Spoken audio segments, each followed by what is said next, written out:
Hello, you lovely lot, and welcome back to Who Knew, a Doctor Who podcast. I am your host, as always, Josh Carr, and we're still covering Season 2. We are at the halfway point, episode 4 out of 8, and this week it's Lucky Day by Pete McTeague. And naturally, as I've been with the prior 3 episodes, I've brought with me a guest to break down all the goings-on. And it's a lovely one. It's a returning guest to Who Knew, one of my favourite Doctor Who creators of all time, and now a dear friend. It is the wonderful Richard from Clever Dick Films. How are you? I'm very well. Hello. Thank you for having me again. It's an honour to be back, especially now that your star has risen. Congratulations on seeing your recent charting on the... Oh, thank you very much. Was it iTunes? Was it the iTunes list or something? It was actually Apple and Spotify. I don't wish to blow my own trumpet, but I got in the charts on both, which is very nice. It's been lovely. I'm really loving doing the podcast at the minute. I'm very much enjoying it. And I'm enjoying breaking down Season 2 as well.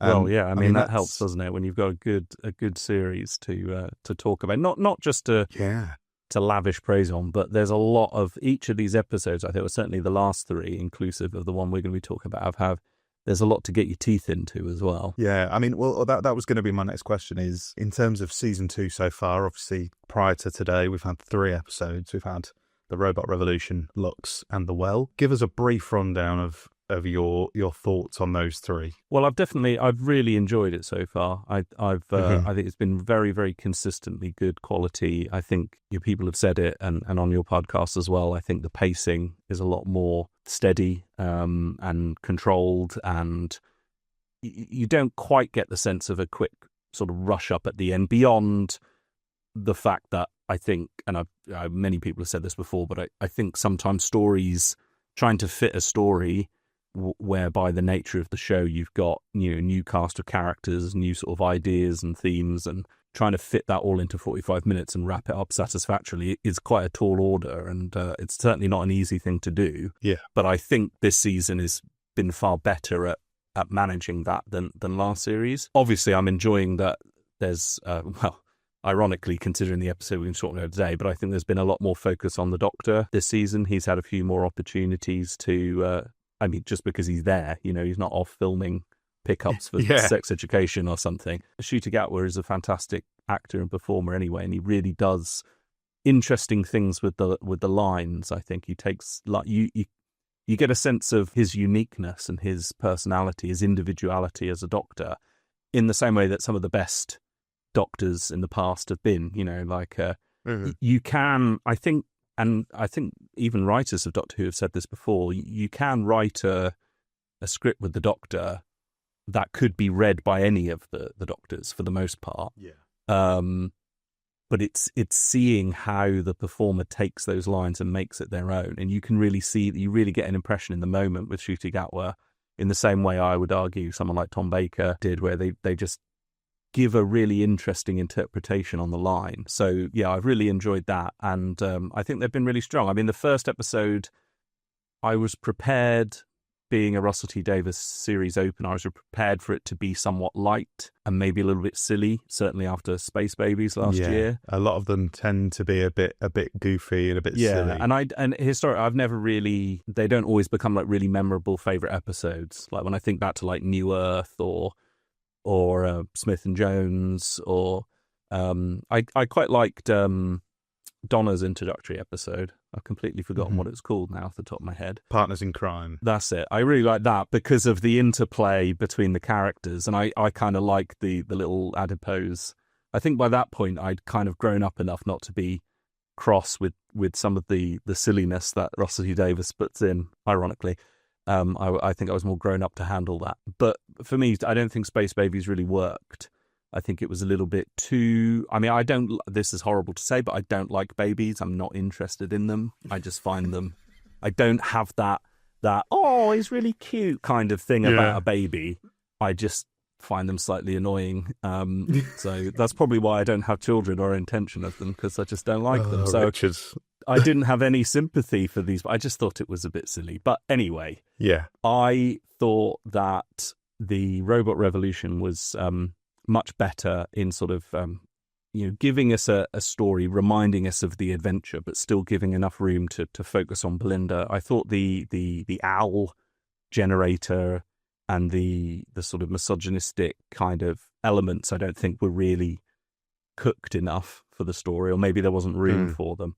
But since then, and I said I did enjoy it. I thought it was a good start. But then you have to wait a week to find out what the next episode is going to be like. And there's always that waiting that you sort of, then you start worrying, is this going to work?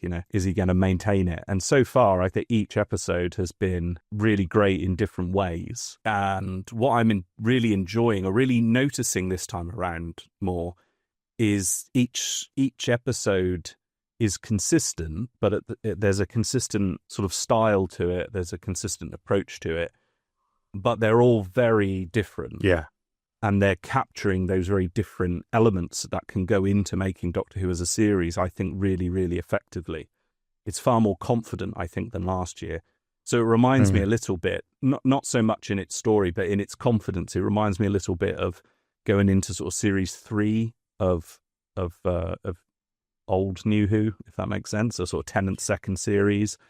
Yeah. There was a confidence there and a kind of security and a kind of, we know what we're doing now, which I don't think was as, certainly in season 2, series 2, whatever we're calling them now, I don't think was as consistent. So yeah, I really enjoyed it. And The Well, I loved The Well. I really, really did. And unlike yourself, I hadn't been spoiled outright as to the twist. Someone mentioned that there's a returning Tennant monster, and then the magazine was like, it's a really scary episode. And I thought, well, it's got to be the Midnight monster. And as soon as they said the planet was bombarded, I think, by extronic radiation or something. Radiation, yeah. I was like, well, it's definitely that planet, isn't it? But yeah, you can connect the dots. I wasn't kind of disappointed by that. I thought that it was a confirmation, but then what they did with it was what made the story really, really interesting, and all the things, and the fact that you can then have a conversation. I mean, I was having a student that I teach watches Doctor Who, and then comes and talks to me about it, which is very flattering. And he didn't get to watch it when it went out, so he was really keen to watch it. So then once he came, he had loads of questions. He was like, how does it know its name? And I went, I don't know. And he's like, but you should know these things. And I said, no, but that's what makes it scary. And I said, did you notice that in the lift there was the extra entity on board? And does that suggest there's more than one? And you could see that it was really firing his imagination. Yeah. I think that's what we touched on last week. It really sparked up my brain in terms of thinking about, I mean, because it's quite rich in terms of like its themes as well. Obviously, dealing with the treatment towards disabled people and microaggressions. I really like that side of things as well. Well, it kind of took some of those elements from Midnight, didn't it, and refined them. Yeah. Because in Midnight you had a sort of very different types of characters, and then their natural kind of suspicions and prejudices came out when they were put under pressure, and it was similar in this one, but I just felt it was a bit more refined even than that. I know people absolutely love Midnight, but personally, here's the controversial thing, I prefer The Well to Midnight. Ooh, that is controversial. I mean, I was going to say, following last week, I did say, like, I'd love to go back and watch Midnight just to make sure that, The Well hasn't tainted it in any way, because in my opinion Midnight is one of, I mean, I've got quite a few 10 out of 10 stories, but there's a select group at the top for me that are sort of like my top 4 or 5 that are on sort of constant rotation as my favourite episodes of all time, that like they just sort of stack up. Whichever one I've watched last is now my favourite episode of all time, basically, out of the 4 of them. Midnight is one of them.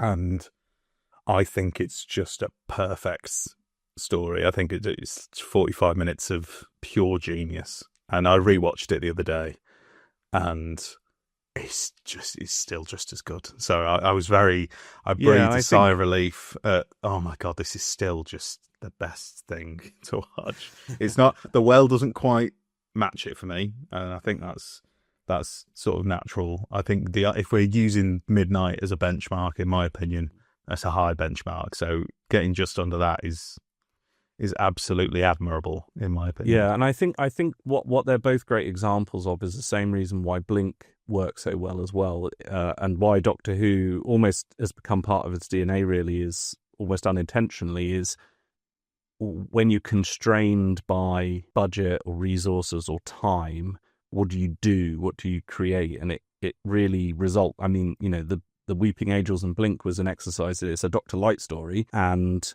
you can't have too much special effects. You've got essentially a statue. How do you make that scale? And it works really well because it's so simple and so straightforward and easy to follow. So in that way, I think it appeals to many different audiences. Mm-hmm. Whereas I think something like 73 Yards, while I liked it, I can see how some people might not engage with it, partly because the ambiguity of it. Does it answer enough and leave you with questions, but does it answer enough things that you need to know in order to really grapple with it? Which I think something like Midnight and Listen and The Well really do quite well. They answer enough things so that the mystery works. But the problem with something like 73 Yards is it's essentially 3 episodes in one, and you're given some really great, interesting characters, and then they're out the next second, Yeah. So now, I mean, obviously there's going to be similar constraints, but less. The fact that I think with The Well, it was like a self-imposed. It was like, we're mainly going to be in this one room. We're going to have this group of characters. And it's a very straightforward sort of fairy tale, child fear. Yeah. They're ticking them off. We've had monsters under the bed. We've had, monsters that don't move, and they move when you don't look at them. Now we've got something that hides behind you. You can't see it. And I must admit, like, I because I've watched Doctor Who since I can't even remember. I was never, everyone always goes, oh, I hid behind the sofa when it was on, especially classic Who, of course. Yeah. Never mind the fact that our sofa was against the wall, so I couldn't hide if I wanted to. I never really found Doctor Who scary. I think I found the concepts and the ideas potentially spooky and scary, but I was never scared by it. I mean, I was watching films I really shouldn't have been watching when I was like 10 years old, so Doctor Who never really compared to the kind of violence and horror that Alien, which is one of my favourite films. Yeah. But I must admit, The Well is the only one where I was like, ooh. And it was the bit when, and I take your point, when he looked back and had to look, which again I thought was a nice recall to Listen, where he can't give up. He needs to try and find out what it is. And arguably, that's what gives it that few seconds to catch up with them. Yeah. But when he looks and you just see that thing, that the being, and you can see enough that it's some sort of twisted, it's anthropomorphic, but at the same time it's kind of not quite right as it's stepping out. It's the only episode I've like immediately after I went back and I was like, I need to see it. Like the Doctor, I was like, I need to see it. And the bit when Belinda is kneeling down and helping her after the Doctor goes off, and the little flash over the shoulder. There's a little flash, and it's in the middle of a second. It's in the middle of it's like halfway. It's only, I think, 15 frames or something, or 10 frames.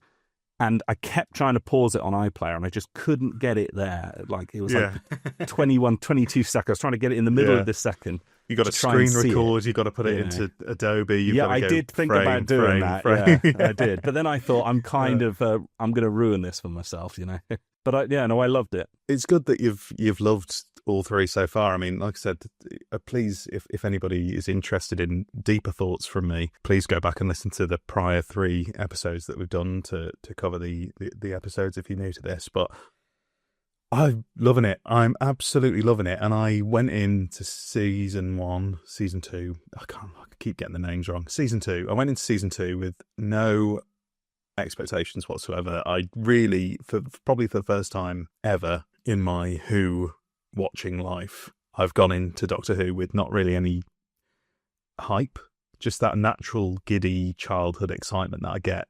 It's gotten a bit later every single year, like obviously because I'm getting a bit older, but it usually hits about a week before the series starts, and it just didn't hit. And it was quite hard. I was not to, God send his toughest battles to his strongest soldiers, but I'm I live for Doctor Who, and it was like, I'm not excited, and I want to be excited, but I'm sort of in a position where I'm waiting for it to trip up, which is worrying. Well, that's a very fan thing to do, isn't it? That's what I'm worried about. I'm waiting, but it's not. I think there's different types of fan. There's the ones who, like us, who are kind of waiting for it to trip up but hoping it doesn't. Mm. And then there's the kind of fan Absolutely. who's hoping it'll trip up because then it'll justify them being angry in some way. I think Yeah, it's from where you exactly. derive your identity as a fan, really, doesn't it? Very much so. Very much. I mean, the question is, obviously, we're here to talk about Lucky Day. We managed to get 20 minutes in and not even mentioned it yet. So we're doing well. We're here to talk about Lucky Day. The question is, did it trip up this week for you? No, I don't think so. I mean, we spoke when you invited me on. We both said, alluded to the fact that we weren't necessarily looking forward to it. And I don't mean that in the way that I was like, oh, this is going to be awful. Yeah. It was just like, it hadn't really, for me, actually, I think it's partly because I was so grabbed by the visuals and the aesthetic of next week's episode. Yeah. And thinking about the scariness of the well that I hadn't really thought of it. And yeah, it's weird because it's just it's a little pause, really, isn't it? Mid-series, it's almost, like, yeah. And I had suspicions it was going to be Dr. Light. As I say, I don't like to read up. I try and avoid spoilers. Although I get Doctor Who magazine every month, and I've always done this, I don't read the previews of the upcoming episodes. I read it after the episode's gone out because there'll probably be something in there that will spoil it for me. You know, even if it's a hint, like with The Well, if I'd read in there and it said, oh, there's a returning monster, or it alluded to it in some way, I would have probably worked it out. It's just because I've been watching it for so long and sort of embedded in the storylines for so long, and kind of just put two and two together. So the only thing I really see, other than the release trailer, is like the images. And, you know, I knew Ruby was coming back. I knew that this guy was going to be a podcaster. I got a sense that there was going to be a relationship in it. But, and I noticed the writer, and I thought, and I knew Unit was going to be in it. So I thought, I imagine that this episode is probably going to be in some way a bit of a hint as to what the war between the land and the sea is going to be, because I know that he's written on that. So I was interested in that element, but I got the impression that, you know, this is going to be a story that perhaps is a little bit more throwaway in the season. And having had two really good stories with Belinda, I was a little bit kind of, I knew she probably wasn't going to be in it very much. And also because, you know, they can't. She's not in it she's in it for about a minute and a half. At the beginning, Yeah, which is probably the least amount of time on screen that has earned somebody their name in the opening title still, which is very impressive. You know, she's still there, she's still clinging on. But yeah, no, I felt the same. Yeah, but also I thought, well, from a story point of view, they can't get back to Earth in that time period. So I thought it's either going to be set in the past or the future, and I couldn't see them. After setting up that, you know, the 24th of May is going to be the date they get back to sleep, they're not going to get back before then. So I don't know what I thought, to be honest. I just didn't really know what to expect. But as always, it's Doctor Who, so I'm happy to find out. And I'll tell you, I did see one thing, because you know how things become like learned behaviour. And this morning when I woke up, I did what I shouldn't do. And I did this last year when the morning after Empire of Death came out, I opened up Twitter, and the first thing I saw was a picture of Sutekh from Pyramids of Mars, not even the modern one. I was like, well, that's enough, that's just spoilt it. I know who the baddie is. Yeah. This time I opened it up and I saw someone on Blue Sky. I'm not on Twitter anymore, and Blue Sky users tend to be a little bit more respectful, at least, of spoilers. But I saw someone say that was really, really good. That's four episodes in a row. And I thought, oh, okay. So I was looking forward to it in about the 10 minutes before I put it on. And I thought, okay, because I can't remember exactly what they said, but in their praise of it, they alluded to it having something to say. And I thought, okay. So when I popped it on, I sat down, I thought, okay. And then you got that first, I don't know the exact timing of it, but you got the first 15, 20 minutes. And I thought, this is competently done, but I wasn't seeing it yet. I wasn't getting it. Mainly because I'm not really interested that much in sort of romantic stuff. I mean, I thought they did it okay, but when you're squashing a relationship and the initial stages of it into the first act of an episode, you can't really get into much depth with it. Because, Richard, in the first 20 minutes you've said, I hate babies and I don't like romance. Well, you see, I try and come across as positive, but I'm just a grumpy old man who hates everyone. No, I'm just... it's like any kind of relationship in a story. You need to get to know the characters to really want to care about them. Yeah. You know? So, because I was thinking, where's this going? You know, and I thought, what's the angle here? They got together and, you know, it seemed interesting. And then they go to this village and I thought, oh, okay, there's some interesting themes coming in now, because I like the idea of Ruby suffering trauma that was triggering her, that she had an anxiety disorder and was sort of almost seeing things that maybe weren't there. And I thought, oh, this is an interesting angle. Maybe this is going to be more... I thought this might not be popular for the mass audience, but that might be nice to explore just as an episode where there isn't really a threat. It's just her imagination, in a way, the trauma of what she'd gone through. And then there were a few sort of hints from Conrad where it seemed he was trying to be something that he wasn't. Like he wanted to measure up to the Doctor. And I thought this is an interesting sort of play, almost like Rory and how Amy had kind of forced Rory to be a nurse and he wanted to be a doctor in order that he could be that person that she wanted. You know, I thought this is interesting, this idea of comparing yourself to someone. But then the twist happened. And that's when I went, right, now I get it.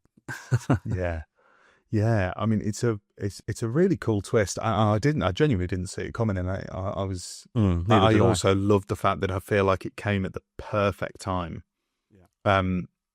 I mean, the episode up until that point, and sort of after, I mean, it feels very much like, what would happen if Love and Monsters happened in 2025? Yeah. That's exactly what I was thinking. It's like, I was like, oh, this is like Love and Monsters. Evil Elton Pope, basically. Yeah, well, that's when the twist comes out. It becomes the anti-Love and Monsters. That he's been kind of radicalized by his denial of what it is that he saw and that need for attention so much that it's like, I mean, Love and Monsters was a critique of fandom and of things, and you had the Absorbaloff character, is it Kennedy? Who represented the kind of uber fan, the guy who lost the fun. And this wasn't so much about fandom, but it was about how we perceive and how the events that we experience sort of influence us. So it became, you know, his search for the Doctor, but not because he wanted to go with him, but because he wanted to deny that he ever saw that. And I thought that was interesting at the beginning, because you look back at, I mean, I've only seen it the once, we look back and I thought the little boy version of Conrad, there was very little, there was no real excitement or wonder at what he'd seen. It was more like shock. And then the Doctor was trying to be charming, you know, gave him the 50p coin, you know, and he just legs it. Yeah. And it's like, this is too scary. I can't accept this. I need to deny it. And of course, you've got the element also of his character of, you know, his mum was clearly abusive to him. We see her assault him. Yeah, that's what I just thought of, because like I said, I've only seen it once, so I'm still connecting a lot of the dots, but then obviously it's just clicked in my head. Obviously his mum in that moment is very much calling him a liar and saying that he's made it all up. And it feels like, you know, this is maybe something that's been deep rooted since childhood, that, you know, he needs to disprove these lies and prove that she was right. And there wasn't that much of it, was there? There wasn't that much of it, of his story. No. I think it was good to drop it in, because there was a danger, I think, and maybe other people would feel that this is exactly what it does, but there was a danger of him being a bit kind of two-dimensional villain. Yeah. But just that little bit who sensed that, you know, he was an innocent boy once. I thought that was I wrote down that it's a really good example of just economical storytelling, which is so important when you've got a 45-minute runtime. Yeah. Because... not to draw comparisons to, I feel like the series is sort of pushing me to make comparisons, because there's so many sort of coincidences, funnily enough, that line up with each episode. Like episode 4 from last year is also obviously a Ruby Sunday centric story. Yeah. That starts setting up a dark, claustrophobic bottle episode in a pub in a small village, and then reveals itself to be a political thriller set in central London. So, you know, it's very That's much true, yeah. the same sort of framework. But when I look at Conrad compared to Roger Ap Gwilym, Yeah. Roger Ap Gwilym is that where I feel like we didn't get enough of the context of No. where he came from, which is actually something that really gets built upon in the Target novel, and that's why the Target novel works way better for me for 73 yards. Yeah, but because he was lacking, it is why people were so keen, not only for him, but also for the woman that she sees gesturing towards her. It was just like, well, it's got to be something else. They're going to come back to this in the finale, you know, and then they never did because, you know, even in the last episode when she leaves, they were like, no, she'll come back, and Roger Ap Gwilym is actually her dad. And all this, she's got to be more special, and I mean, they do. Yeah, there's a lovely section about Roger Ap Gwilym's relationship with his dad in the book, right? That is sort of it's very brief, but I would say it's the parallel to this moment at the start of Lucky Day for Conrad, that it just goes, oh, I get it. I get why just that one exchange can lead you down these rabbit holes.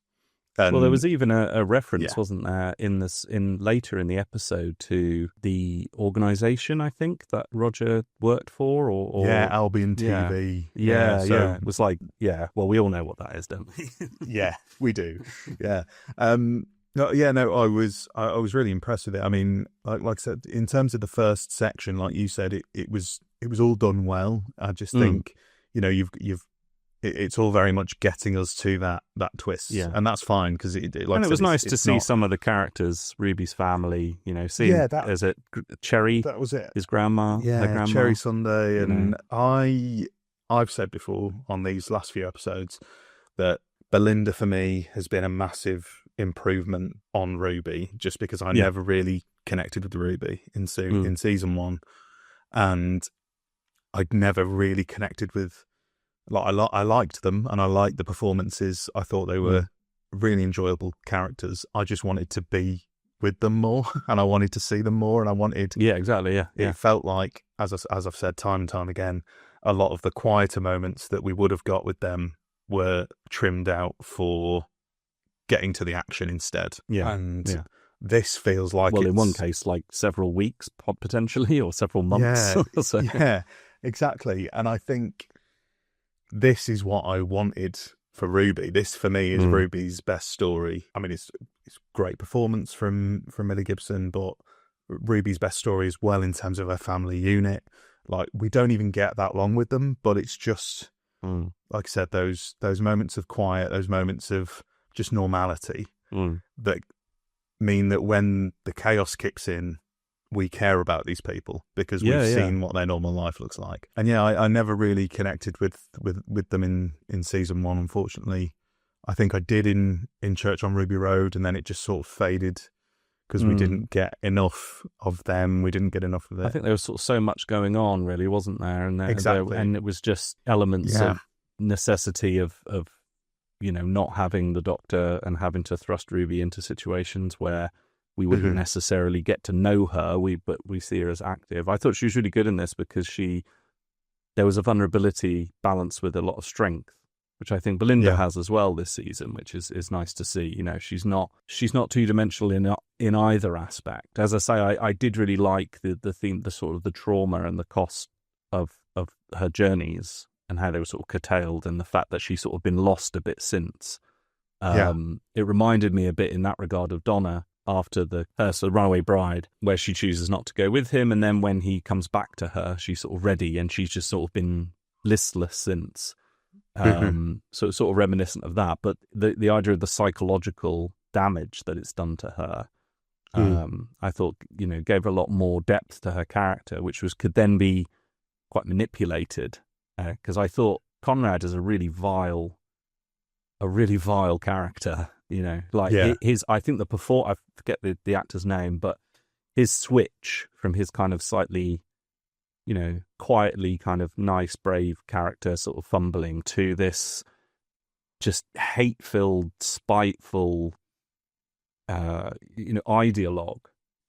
I thought that he was very good at being, you know, clearly it's satirical, or it's you know, it's an allegory, but he wasn't like what's his name in the Chibnall era, the Donald Trump analog. I've forgotten his name. Played by Jack Robinson. Yeah, he was much more of an obvious Trump avatar. With Conrad, obviously, you've got elements of Alex Jones, and you can say, well, he's like that, but he wasn't just a caricature of those. You know, he had he was kind of a concentrated version of that kind of post-truth reality denial, very, very scared person who reacts to their fear with a kind of anger and a need to control and a need to, you know, project and bully outwards. And I like the fact that he doesn't really ever learn his lesson, because I think it would do a disservice to, I felt at the end, you know, the way that, I know we're skipping a bit here, but,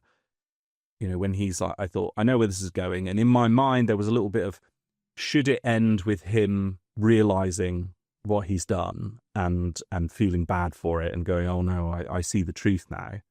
Or would, surely, I think on one way that would be satisfactory for a story conclusion, but on the other hand, it would kind of, I think, do a disservice to the fact that, and as the Doctor says at the end, it's just exhausting, the fact that no matter how much truth is actually presented to people like that, they'll still deny it. You know, and I think an element of him did believe in the moment. I don't think he's that good of an actor, the character this is, when he says, you know, help me. I think in that moment he is understanding and taking in the reality of his situation. But as soon as the threat goes away, it's that ability of people like that Orwellian doublethink, that cognitive dissonance of, no, that didn't happen. Yeah. Nah. And he smiles, and his humor is not, not humor. It's just poison. It's that kind of malevolent delight in being better than the next person. I know more than you. I know it's not real. These are good special effects. And even after he gets bitten, I really wish he'd had his arm actually bitten off, because then he wouldn't have, you'd think he wouldn't be able to deny it. Because even then, he refuses to accept it, or he refuses to acknowledge that he accepts it, I think is the more important way of phrasing it. I also liked, I think the kind of satire of it was the fact that as soon as he revealed UNIT for what they were, with him and all his mates, he then does a media tour, and he's not just on Trinity Wells, who seems to have become the kind of Alex Jones analog herself. I did write Trinity Wells becoming Alex Jones is very Well, there was a bit of that, wasn't there, in The Giggle, I think. She came back and she was talking about, you know, this is some sort of conspiracy thing. But the fact that, you know, you'd expect him to be on that in the same way that you'd expect some people perhaps to go on certain podcasts in America, naming their names. But it was, you know, they didn't make a point of it, not an explicit point, but the fact that he was on with the One Show, I thought was not only no offense to, is it Alex, it's Alex Jones, funnily enough. It is Alex Jones. Get very confusing. No, Welsh Alex Jones, who presents the One Show, not the Not No Show. offense to her, but the One Show. And if you're abroad, any listeners abroad who don't know the One Show, it is like a current affairs magazine program, but it's very light-hearted generally. They do sometimes have these switches, don't they, between something really frivolous and then something really, really serious, but it's an early evening program that people watch when they have their dinner, and it would absolutely make sense that he was on there on the sofa talking about this massive conspiracy of taxpayers' money, all this business, in a kind of light-hearted way. And the fact that he's on there just shows, I think, the way that people like him have become legitimized by the mainstream media, because they have these platforms online. They're then invited onto these shows where their theories and their arguments, through a kind of misguided sense of balance, become in some way legitimate to regular everyday people. And I thought that was very clever to show how someone seemingly, you know, a bunch of nutjobs with their own little think tank group, with their own little T-shirts they've got made, who tricked an organization, manipulate an organization, then becomes, as a voice, really destabilizing of, you know, the status quo and the institutions that are there. And they're not motivated by actual truth. Like he doesn't believe what he's saying. And I don't think he really believes anything. I think it shows the hypocrisy of the ideologues like him, where, you know, he throws that jibe at Shirley, Ruth Madley's character, about taking benefits because she is disabled. Then he obviously assumes that she must be. And then, of course, they reveal later, she herself reveals he's a tax dodger. So you see the kind of hypocrisy of these kinds of people. And the fact that even when he's confronted with the reality, he still tries to convince himself that it's not real. And I even think maybe I'm reading far too much into this, but when he comes into Unit Tower at the end and he's got the GoPro camera attached to his chest and he's wielding an assault rifle, maybe this is a bit too dark, but I couldn't help but think this is making me think of like Christchurch and shooters live streaming. You know, I mean, what were his intent? Maybe they downplayed it because of how dark that is, but, you know, what was he going to do? What was his play? If they revealed the truth, what was he going to do then? Was he going to shoot them all? Yeah, exactly. You know, and everyone would have seen it, wouldn't they? Yeah, I love the way that they work those elements in, because obviously it's quite a real world feeling. I mean, I'm going to speak from personal experience from literally the past few days. You know, it's ordinary people that you get to know, and maybe you like, and you can have chats with them, and then out of nowhere these things just pop up, and it's almost like a plot twist in real life in a conversation when someone whips out something like, oh, what about that Russell Brand? I don't think he did it, and I think it's all just a conspiracy to, you know. You're talking about the fact that I recommended you read Mein Kampf the other day. I do. I am not. That didn't happen, everyone. You know, my Amazon delivery is coming soon. No, yeah, I know what you mean. Though. You have those plot twists in real life where you go, you're not quite the person I expected you to be. Yeah, and how do I now deal with this? And it's a real good translation of that to go, well, these plot twists in real life, let's make it a Doctor Who plot twist and portray it that way. And I also thought it was a bold move. I'm actually surprised. The one show thing was the thing I was very surprised that they were allowed to do, because it feels like either a Freudian slip from the BBC to let that through, or they're just maybe the executives who are, you know, glancing over these things aren't in tune enough to recognise that that's saying you're the people platforming these people. You're doing it on the one show. You're doing it on Newsnight. You're doing it on obviously ITV do it on This Morning and Loose Women and things like that. And it's I was surprised it slipped through the cracks and got in. But I mean, I like it because it's something that should be criticised, and it's something that should be called out. I mean, Gary Lineker's been saying recently that impartiality on the BBC is a hazy area, but you know, it doesn't mean that we need to entertain this kind of nonsense. We don't need to entertain these grifters, essentially, and that is all that Conrad is a grifter. Yeah, you need to recognise it in the interest of the public, but the problem is when it's partly to do with the kind of the corporate need to make news and to get people watching and clicking and reading, and you know, when it's something in actual reality is, I mean, we've got it this week, haven't we? I mean, there's always the argument seems to come up that, you know, one relatively small party does well in an election thing, and another party, which isn't perhaps as interesting in the news, does better, but they don't get any attention. Only the first party does. You know, I believe the Greens did quite well,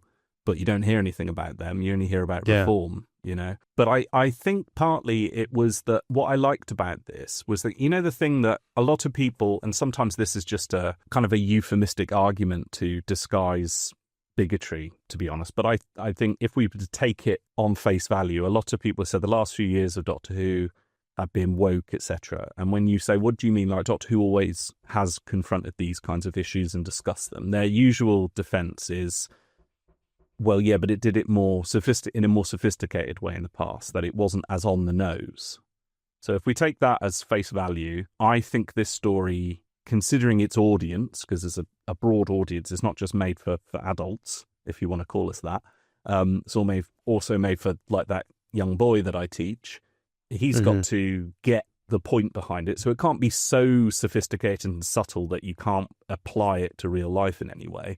Yeah. But I think this story was suitably subtle in its message without, you didn't have a kind of, you didn't have recognizable, like literally like that character is a person in real life. They're playing that person, a fictionalized version of that character. I think it was suitably specific to the story and worked with the story enough.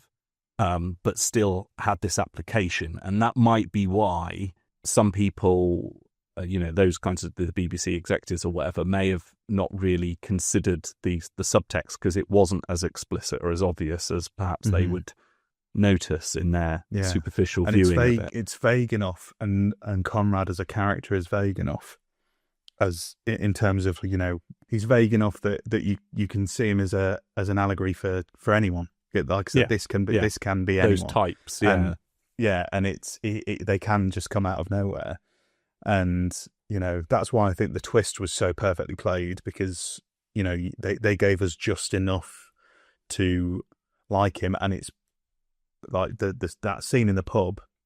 You get that moment where, like you said, you're about to settle into it because you assume, right, we're now dealing with Ruby's PTSD, and we're dealing with Conrad having some sort of obsession with the Doctor, and maybe he's abusing his relationship with Ruby slightly to get to the Doctor, or to be more like the Doctor, or to live out his dreams of being the Doctor. That's what we thought, and we just settle into that, and then it flips it on his head and goes, no, this guy that you thought you liked, no. And like I said, I think it's really well done. I think he does it really, really well, because it's not like when the mask slips, I don't think it's like a complete transformation. We still recognize it as the same person, but he just all the pleasantness drops away, and he just becomes this. Almost physicality is different, but I don't know. He just looked a bit taller and more intimidating. Maybe it was the camera. I'm not sure. Again, I have to watch it again, but I liked it, and I liked his performance. I thought was really solid in that. I haven't seen him I know he's been in a few things, and some he was in Beauty and the Beast or something, the live action one. I haven't seen, or no, Little Mermaid. I think it was. He was supposed to be a prince in Little Mermaid. I haven't seen that, but I thought he was a really interesting character, and so with the kind of tease at the end that he might come back, I'm not sure how I feel about that, because I kind of want to see more of him, but I think his story has sort of been told in that episode. Yeah, it's intriguing. I mean, maybe it won't be relevant at all.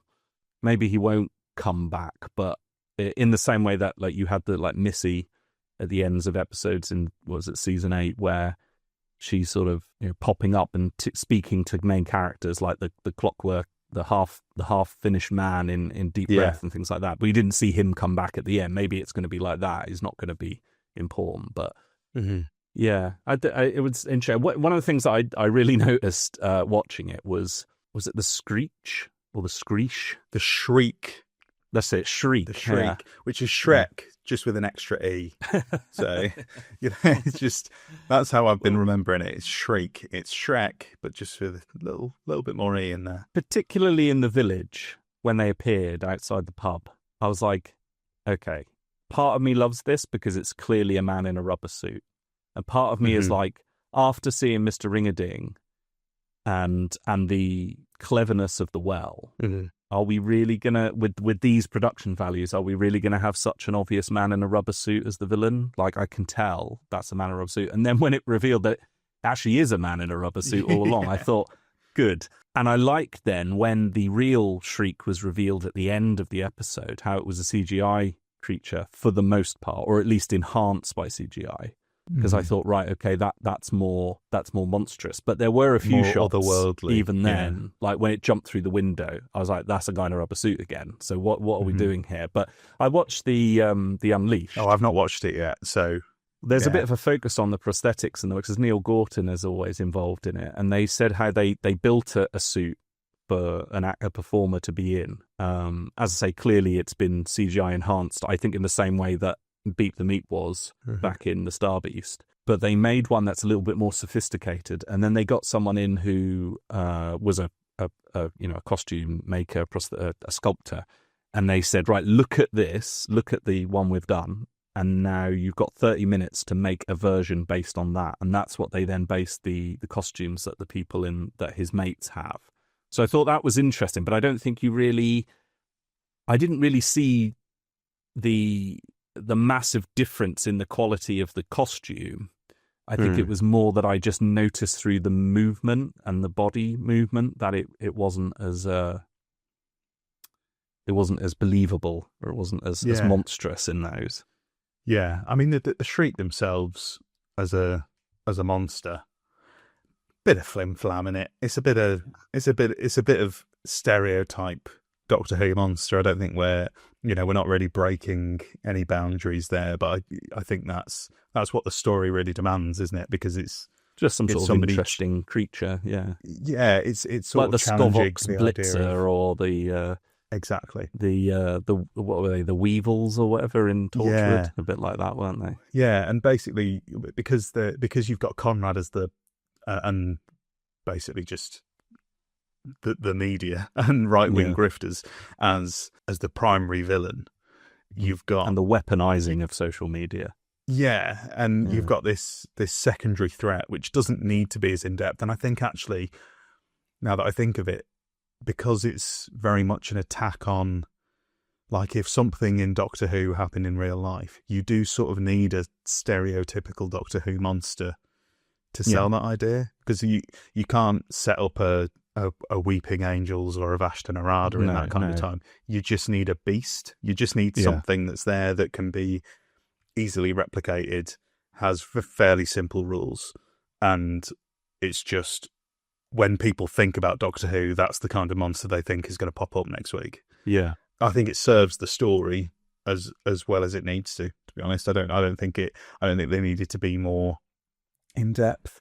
I don't think we're going to have people clamoring for a Shriek sequel or a Shriekwell, if you will. But I think they were fine. They did their job. They were there. They're not the main focus. So, I don't think we're going to see character options figures of the Shriek selling out anytime soon. No, I did like the look of them. I liked the face. The prosthetics was good. But I think this story also served, talking about the Shriek and its containment and things like that. It served partly as a reminder for us of the unit team, the modern unit team. And I think probably what really struck me was the opportunity given to Vanessa Redgrave to really show off Kate a little bit more. So that's kind of really whetted my appetite for the War Between the Land and the Sea, because I think she had a bit more to do than perhaps she had. There was a little bit more character development, the idea of her relationship with Colonel Ibrahim. We saw a bit of Ruth Madley. I felt that although she was great, she didn't have very much to do. She got to have a few quips in, so sort of reminding you of her. And that's good, because I missed her in the finale, last year's finale. I liked her introduction in the Star Beast, and I was hoping to see her again. So obviously, as far as I know, without having read on and spoilers, I'm pretty sure the unit team's all going to be back at the end of this season. And of course, we're going to see them in the War Between the Land and the Sea. Although, are we ever going to find out what the bloody hell the Vlinx is? I don't know. I did find it, I laughed out loud though when he went, recommend escape, and then he just descended through the floor. He's like, I'm off, bye. He just fucks off. He's like, I am out of there. What is the Vlinx? I'm still waiting for a long game reveal that the Vlinx is some sort of man on the inside. Who knows? And because he just pops up out of nowhere and he just sits in the corner and does a few bits every now. He's very much canine, but they've made him not have to move, so they don't have to get him over doorways and things. So, it's funny. I mean, but it makes you wonder. I think there was a throwaway explanation that they found him in some crashed spaceship or something, but that's about it.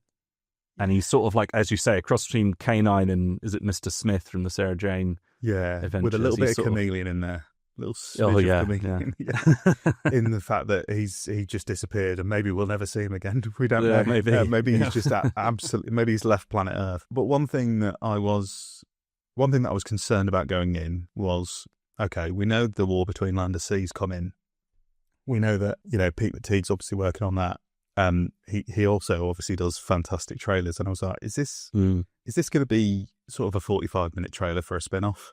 Like, is this going to be and what I was worried about was it breaking the momentum of the series. Because I was worried, like we said before, I've been loving Belinda, and it's a shame to have one less episode than we could have. Not knowing whether she's going to carry on after this series, we've got no idea yet. But that is a shame. But like I said, I enjoyed going back to Ruby Sunday more than I expected. But I actually think it really, like you said, it sets up the war between... I'm not using the full title. I can't be bothered saying it every time. The war between is fine. It sets up the war between really nicely, because now I think it has left some interesting threads to pick up. I mean, the world building in this and across this series, just the connective tissue is way above the level that it was last series for me.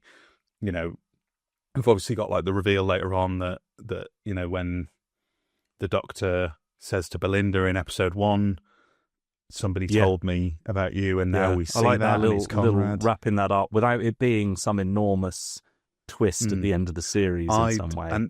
And it was a surprise to me, because I'd assumed, are we going to get a situation of like the Doctor goes back to tell a younger Doctor to go find kind Belinda. Of a Big Bang I thought that was what thing, that's what I thought we were going to get, but we didn't. But it's that connective tissue and the world building, and the status quo of the world is actually quite interesting now, because obviously we know that it's that aliens exist. People know that aliens exist, and it's now been turned into a political issue and a contentious issue of, is it hoaxes? Is it a tax rip-off scheme? Is it whatever? I think that's the interesting thing about the modern series, and you've got this in a few of the RTD2 era sort of stories that allude to, is this idea that, back in the day, you had to come up with more and more convoluted, complicated ways of trying to explain how people didn't notice the Scarrison in the Thames, and you'd come up with this general explanation of, UNIT could put down this D notice, this thing where everyone would then be caught up. Men in Black would catch up with everyone and reprogram them in some way, so they didn't remember anything. And there was a little bit kind of satire in Remembrance of the Daleks as well, where the Doctor's like, do you remember the Zygons or the Yeti in the underground? And says, your species has an amazing capacity for self-deception and all that kind of thing. But I liked in this, and I think there was an element in the giggle as well of that, something can exist and be really obvious, and yet vast swathes of the population will just not be aware of it or just refuse it in some way. Again, it's that post-truth element, which is depressing, but I think it's interesting as well from a narrative standpoint of how you can then explore that. It's a slightly kind of nihilistic, cynical view of modern day, but I don't disagree with it that, NASA could find life on another planet. We had a news report the other week about the fact that they may have detected life on an exoplanet. And to be honest, I think if the news broke that there was definitive life on another planet now, I think people would kind of go, oh, no, and they'll just carry on. Yeah. And I don't know if that is a uniquely modern thing or whether that is that would be historically true. But I think a lot of the facts and information don't seem to have the same value or they're not prized as highly, and they're not as incontrovertible as they used to be. And so I think it's interesting to play a little bit with that idea that when he's with Ruby on their date, he's sort of playing that part of just accepting it, as if that's the mainstream belief that aliens exist, but that there's this counterculture of no, they don't. It's kind of completely the other way around from the 90s, the X-Files, where Mulder was the subversive one because he was the one who believed in aliens. Yeah. And everyone else was unaware and they were the mainstream. And now it's flipped the other way around. I thought that's kind of an interesting thing to explore. Maybe we might see that more in The War Between. Yeah. I don't know what that's going to be pitched at. I don't know why, but I'm assuming it's going to be more in the vein of kind of Torchwood in the sense of it aimed at, but I don't know if that's true or not. I think it seems to be that it's going to lean slightly darker than Doctor Who.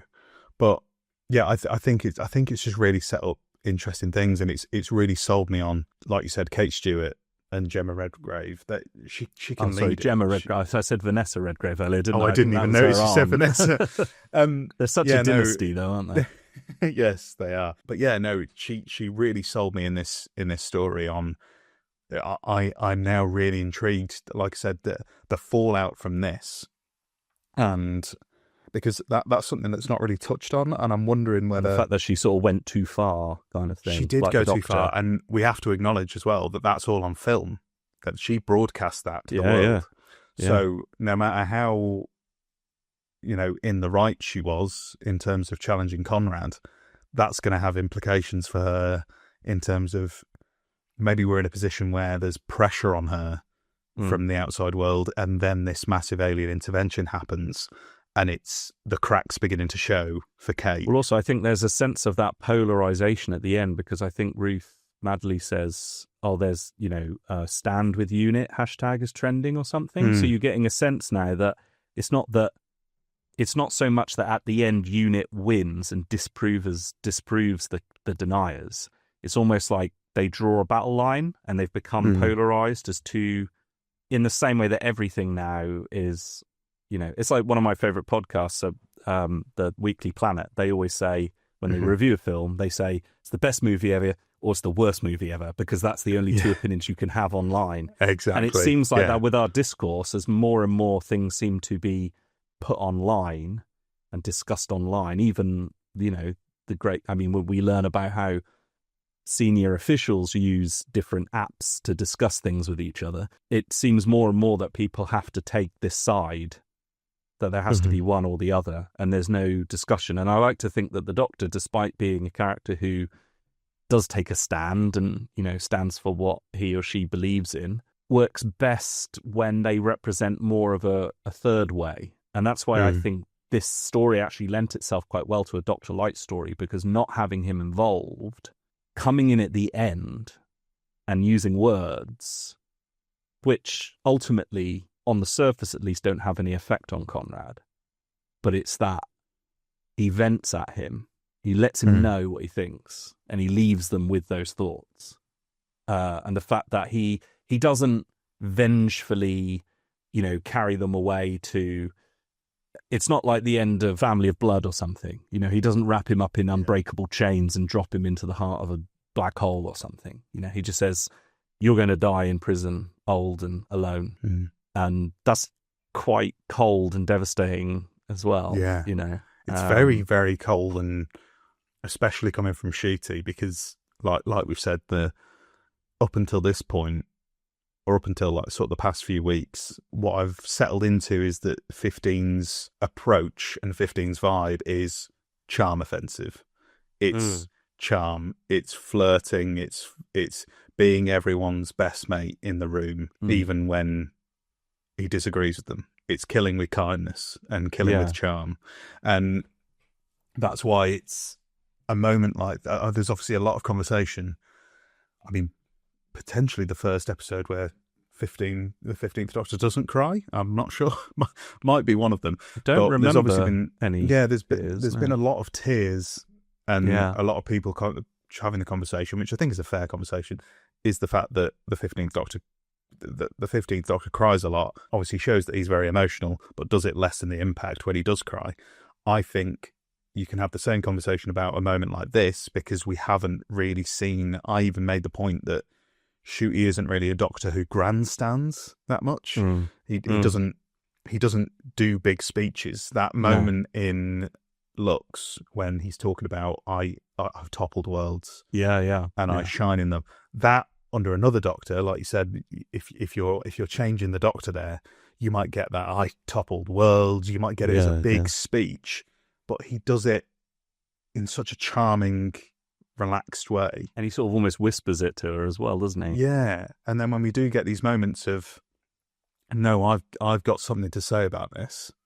I'm not just going to sit back and let you think that you've gotten away with it. Let you think that I'm just going to let you go, and not give you a piece of my mind on this. it hits hard. But I like how he said as well, like his first thing was like, I invite people into my TARDIS kind of thing. So it's almost like he understands what Conrad wants, which is to, in a way, he wanted to be almost like Adam back in the day. So he wanted to be compatible, but he's not worth it. He hasn't earned it, and he's not worthy of it. I've got to think about this more, and I don't really rank things in my head, but I suppose the comparison you would make with this final speech is the one from Dot and Bubble, another incredibly powerful performance with a lot more, I don't think anger is the right word, but there's a frustration and there's a disappointment and an exasperation with it.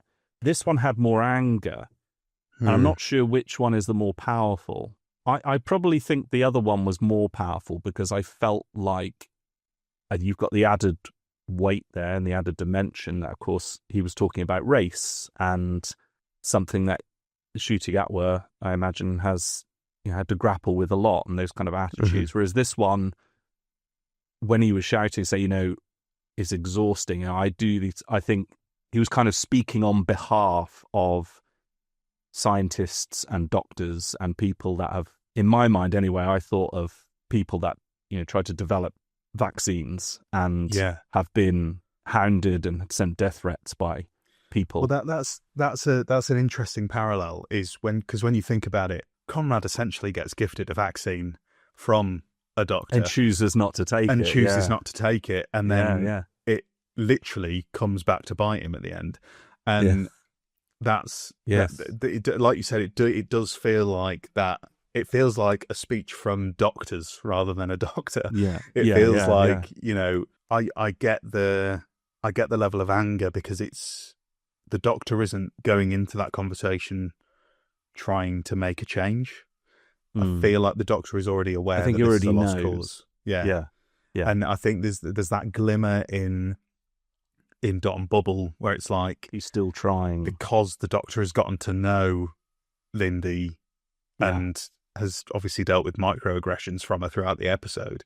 But there's that, no, you could be better than this. But I feel like the doctor, that's the difference in approach from the frustration to the anger, is the doctor is now just angry that this is a thing that he has to, that he's been forced into because he knows that it's not going to make a difference anyway. So he's annoyed that he has to, but he feels like he has to do it anyway because that's what he does. So I think that's true. And I think it's a difficult one. And I think it's definitely, and this is why I think it's such a good episode, because it provokes debate. And I don't just mean the kind of debate. We'll always talk about Doctor Who, even if we were watching. Like, even if what we'd watched last night was Fear Her, we'd still be having a good old discussion. And not all of it would be critical, because we'll find things to talk about. But it's something that provokes discussion for those who want to think about it, and they don't even have to. You could show this to someone who they might be a bit surprised, but somebody who's never watched Doctor Who before, and there'd still be an applicability that there's a relevance there that they could get out of it. And it doesn't have answers. But I think it does present an answer. The solution in the Doctor's case is, like you say, is you're a lost cause. I can't help you. And you could argue that maybe he thinks by saying those words and by telling him his future, he hopes that Conrad will alter that. He'll be scared by it. But I think you're right. His heart's not really in it. Because he never reveals that the future can change. That's true. He never goes, this is fixed. He also doesn't say, this can change. He leaves that very much up to Conrad to go, is this going to give you the drive to change? It reminded me a little bit of the Eighth Doctor, sort of going, don't forget about this second question. And he kind of like instinctually knows certain people's futures. He sees them. So I don't know if the 15th Doctor is supposed to have popped forward and seen what happens, in which case it would become a fixed point, arguably, or whether he just discerns that, or whether he just makes it up, which is interesting. But it's kind of, when we think about the central problem of the story, the way that it is solved is essentially through intimidation on the part of Kate, getting him to back down, getting him to surrender. And then on the Doctor's part is basically by a kind of, I'm not angry, I'm just disappointed kind of response. And neither of them seem to work. And so, some people might argue, because as you say, this is something which a lot of people watching will have in a realistic sense, a kind of real sense. I mean, I have members of, close family and friends who have fallen down some of these rabbit holes. And you are in a position where you're kind of like, I want you to come out of this, but I don't know if I can convince you if I'm the right person. And it is exhausting, trying to argue with someone, well, not argue, but trying to debate, trying to present truth to someone who doesn't pass information in the same way, who is sort of doesn't approach things from a kind of skeptical. I mean, that's the irony. These people call themselves skeptics, but they're more faithful in biased, their own confirmation bias and things like that. And that's because it's not about the information. It doesn't matter if you're a flat earther or a COVID denier or whatever. All of that is window dressing to a central hurt and a central pain, which I think is kind of encapsulated in the point when his mum whacks him across the head at the beginning, and turns away from him. And so I think there is a more sympathetic, but reading, there could have been a more hopeful and positive ending to Conrad's story. But I think if they had done it, it would have maybe undercut the actual point the episode was making. It's more like it inspires us to maybe find a positive ending to Conrad's story in the Conrads that we know. So that they don't get to the point where they're incapable of being rescued by, like Conrad is, perhaps. It's a little bit like Inspector Calls, which I teach every year, which, spoilers, has a very unhappy ending, and it's because the characters are told, much like the Doctor tells Conrad, that they are forced to confront the pain and suffering that they've caused, and some of them refuse to take responsibility for it. They don't learn their lesson. And when you teach that to kids, they go, oh, that's really sad, like that's really tragic. And I'm like, yeah, that's the point, because you, the audience, are supposed to go, I'm going to learn my lesson, or I'm not going to make those mistakes. So maybe that's part of what the effort was in the story. And that's the thing, is like you watch a scene like that and you immediately go, I know the criticisms that are going to get chucked at this is going to be the same criticisms that happened in the last era, where it's like whenever the Doctor has something to say, it's just going to be called, oh, well, they're just lecturing at me now. I'm just getting lectured at. And I don't come to this to get lectured at. I come for, I don't want politics in my Doctor Who. I don't want things forced down my throat. But that's the thing. The only time they're ever demanding any sort of subtlety is when it's a point they disagree with. They want that displayed subtly, so it might not land as well. And that's what I loved about this episode, is the glorious unsubtlety of it. Exactly. It's the things like him being on the one show, the Albion TV, the references. There is not an ounce of subtlety to it. No, I think you're right, but at the same time, it's done in a way where it's not a direct analog to something necessarily. It can be applicable, like you say, to different types of people. Yeah, exactly. So it's vague in that sense, but in terms of its approach, it's not going. No, it's essentially going, all right, let's fight fire with fire. We can't skip around the subject. We can't dress it up as, oh, this alien world has this issue with truth and lies. It's like, no, this is happening on Earth. Let's set it on Earth. Let's set it with normal people, and let's show it how it is, because that's exactly what they're trying to combat. Those kinds of people. That's what they do.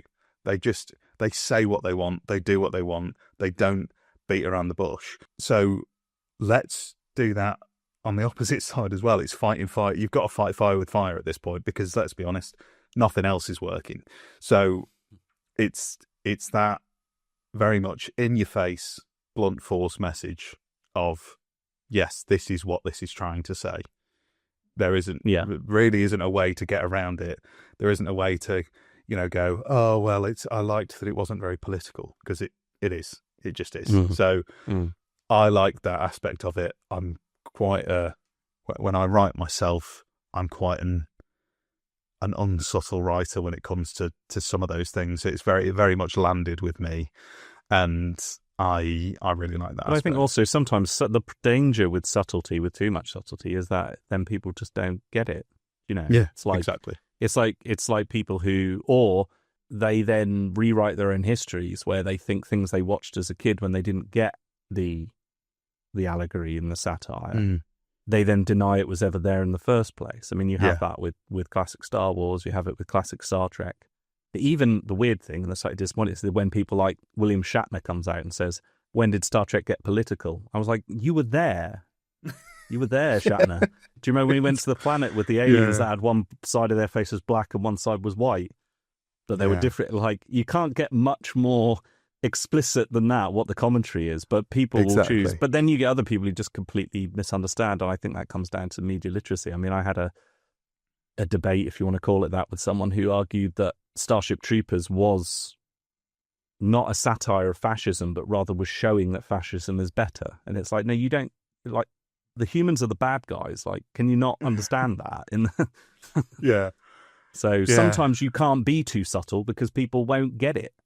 Yeah, exactly. Yeah. And I think it feels like we're at a point now where you sort of just, the world is sort of forcing people's hand to have to adopt these sort of dirty tactics in a way, these kinds of things to go, right, this is the only way to be heard. So, you know, it's no, and that's the thing is that's what I, you know, the world sort of shows that to me and I recognize it, but I think what I hope, I just don't know where it is that there's a third way. And I like to think that whatever that third way is the way that the Doctor should represent, you know, because that's what makes the Doctor a not a unique character, but a very special character in the pantheon of fiction. Of course, the key word there being fiction. Can we make that fiction a reality? Yes. Yeah. I mean, I think we've covered a lot of it. I mean, obviously you spoke a lot about Gemma Redgrave and Kate Stewart. I just want to, again, sort of highlight a great performance. I think it's easily my favourite Kate Stewart story. I think it's my favourite appearance of hers. It's my favourite I'd agree as well. iteration of her. I mean, if I had one slight drawback, and I think this is a fairly common complaint when it comes to Kate, is there's the moment when Conrad brings up the brig, and obviously, you know, says, you know, he's criticising the Brigadier, and I just felt your father was a liar and all that. Yeah, and we've had this a lot with Kate, where it's never really felt that she can. Obviously, she's never going to be separated from her origins as the daughter of the Brigadier, but I feel like now we're 13 years after her first appearance. Yeah, it's crazy, isn't it, when you think about it? Yeah, and we're still doing the regular reminder of, remember whose daughter she is. Remember that this is why she does everything. But I also think it's sort of time for Kate to just stand on her own 2 feet and just be able to not appear be in the shadow. And, and not have to reference it all the time. And I think, I'm not even saying don't reference the Brigadier, but I think it's actually a good point to challenge that further in the context of the episode. Is you know, obviously I'm not Pete McTeague, I'm not writing Doctor Who, but just like as an idea of, or an example of what I meant, would be like when Conrad brings up the Brigadier, Kate's very much like, well, you're not speaking to the Brigadier right now. You're not speaking to my father. You're speaking to me. I'm here. And rather than it undercutting Kate as a character, she rejects the notion of always being compared to her father, always being mentioned in the same breath as her father, when we've seen her on our screens for 13 years, running unit, doing it her own way. She is different to her father. So why can't she just be there on that merit? Yeah, and I think there's and a sort real... of challenging nepotism, really, challenging the arguments of nepotism through her actions. Well, there was an element of that before, partly to kind of have a bit of a twist. But, you know, she kind of rejected her full name when she was originally introduced, and she's since kind of adopted. So there was an element of that. And then there were mentions of him, of course, in Dark Water, Death in Heaven, mainly for the twist at the end, so that casual viewers would remember who the Brigadier was for that little ending. I I didn't think. It's interesting you say that. Actually, I absolutely agree with you. But it's not something that I considered when I watched it. I think when I watched it, what I liked was that she had an opportunity as a result of his insult to her father to show the anger that she felt and the rage she felt as a result. And I don't know whether this is just me imagining it, but it felt a little bit like maybe this is a response to something that I was disappointed by in Power of the Doctor. When the Master turns around, you've got an opportunity for the Master. You know, he's in unit and he's talking to Kate Stewart, the daughter of one of his greatest foes who foiled him so many times. And he goes, your dad was an idiot. And I thought, is that the best you can do? Yeah. And she barely even responded to it, probably because it was such a weak insult. Like, it was completely unnecessary. And I don't know if maybe when they were writing this, they thought, let's have that again and see her respond to the insult to her father's memory. Yeah. I think you're right, though. I think, though, that there'd be a great opportunity, probably more apt in the sense of who they're dealing with in this, because, of course, we don't know much, but the war between is sort of Silurian / Sea Devil kind of thing. And, of course, those were both unit stories, really. And you had, certainly Silurians, you had the Brigadier essentially commit genocide or attempted genocide against the Silurians at the end. So I think the kind of the sins of the father angle there and how she might define herself to the representatives of this other race who might well remember or find out what her father and what her organization did to them in the past or did to their cousins in the past might be a potential for some narrative and for that character work. I think it might be more powerful. Where she has to separate herself from her father in a way. She has to acknowledge, you know, the Brig is, I think the best thing about the Brig is that he's flawed, is that he makes the wrong decision sometimes. And that's what goes back to, that's what I'm hoping. I'm hoping what the Silurians is for the Brig, Lucky Day is for Kate. Because we see that I'm not saying she made the wrong decision, but she obviously goes too far. She pushes the boundaries at the moral lines of what UNIT can do and where UNIT can go with that whole scene of unleashing a monster that can kill Conrad. There is a version of that scene where Conrad gets ripped to pieces in front of them, live on TV, and Kate Stewart is the one that ordered it. And I don't know if I missed it. It was a risky play. Obviously, he's got the camera on. She knows he's streaming. But isn't there a bit, I may have missed it when I watched it, where she says something about patch all the cameras through to his live stream? Yeah, she says so presumably all of the unit security cameras broadcast on Conrad's social media. Yeah, so presumably if he was attacked and eaten by that monster, his viewers would get it from every angle. Yeah, it would have gone all around the world. So that's what I mean is that I think that now sets up an interesting part for the War Between to deal with, and I hope it does pick up the thread. I think it will, yeah. Of now, she's at that similar crossroads that the Brig is at in his early appearances in Doctor Who, of accepting this role of, okay, this is what we have to deal with now, and maybe the Doctor's not always here to help, so I have to step in and make decisions, make difficult choices. And yeah, I think it would be really interesting if they went that route where, you know, Kate sort of has to come to terms with the fact that the Brig wasn't always perfect and that he wasn't always the one making the right decisions. And that's where she can improve. She can learn from the mistakes that the Brig made. And it's really interesting. I did not expect to have this much to talk about from this story, even after watching it. No, I think it's great in and of itself as an episode in this series, but it's also interesting because I don't know where because generally I'm quite patient. I'll just wait and just see, and I won't think about it much because I've got so much other Doctor Who to think about. But the War Between I haven't really thought about. I don't know what to think about it or what to feel about it. Obviously, I saw the leaked image potentially of what the thing is, one of the Silurians or the Sea Devils, and didn't know what I felt about that either. I thought the rubbish, set photos, blurry, grainy set photos just ruin things. You just wait until you see it and then draw a judgment. But I haven't really, and this has kind of made me more, I anticipate it more. I think this will be. I see this being quite interesting. If it has, I think these characters have been prepped and primed, ready for that series to begin. Yeah, a bit better than they have been in the past. Yeah, like I said, I mean, I wasn't very big on the unit side of things last series because it all felt very. Same with the Doctor companion thing. Everything just felt very pally, very low stakes, low conflict. We had that very brief moment in The Legend of Ruby Sunday where the Doctor essentially gets a unit soldier killed, and there's a very brief look from Kate that's like, there's that brief moment between them where it's like, you've done this, but now let's crack on.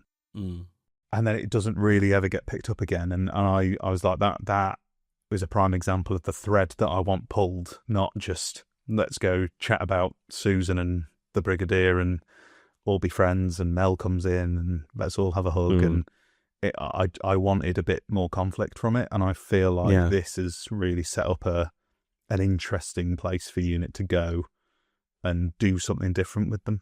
Do something different, because I have seen conversations after this episode's aired that, it's anti-conspiracy theorist, but is it a bit too pro-establishment? Is it a bit too, Unit is perfect, Unit's the way forward, Unit's always helping people, but I think that's being set up to be then challenged in the war between. I think that's the whole point. I hope so, because that's the problem, isn't it? Is that it is essentially, like I say, is kind of it's casting a lens at least on that kind of polarization, that political kind of opposites. And yes, Kate has to take a side, aggressively, like you say, fight fire with fire at the end.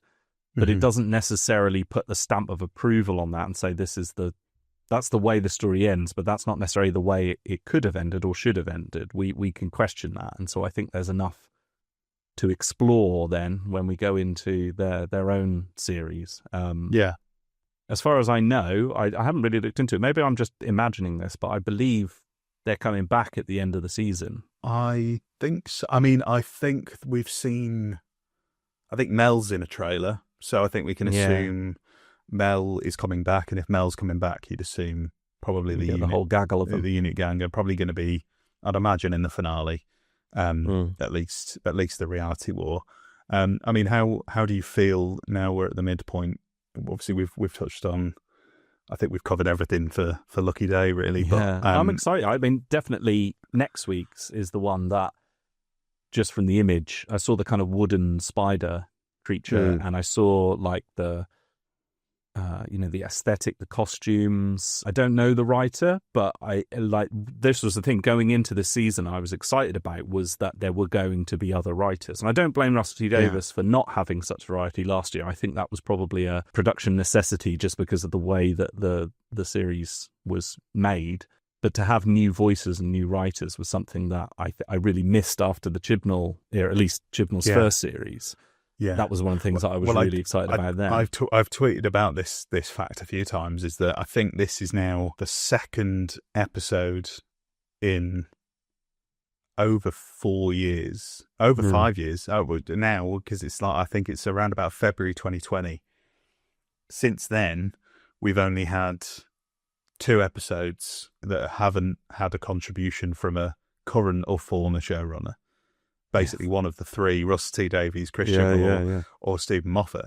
And, that many stories, it's fine because they're all great writers, but it's just getting new voices. And we've got this 3-week run now of Pete McTeague, Inura Ellams, Juno Dawson, 3 people. Obviously, Pete McTeague's written for the show before, but Inura Ellams and Juno Dawson. Inura Ellams is completely new to the franchise, and Juno Dawson has only written expanded media. And that's what I'm interested to see, is how are these writers going to play in that sandpit? What ideas are they going to bring? How are they going to mix it up a little bit? And I just I like Doctor Who, as I said very pretentiously back in the day when you first had Drew on my podcast, and you said, what does Doctor Who mean to you? And I said, it was what did I say? I said it was a foundational prism which was my really pretentious way of saying that Doctor Who has always been a springboard for me to learn about new things and then want to go, not as it's, I only know things from Doctor Who, but I then go, oh, right, I want to go and find out about that. I like things being presented to me in an interesting story fashion, and that piques my interest. And then I go and learn about the real thing behind it. And so that's probably why contemporary stories like Lucky Day don't necessarily excite me when I first hear about them, because I'm like, well, I live in this world and it's interesting, but I'm more interested in a historical period or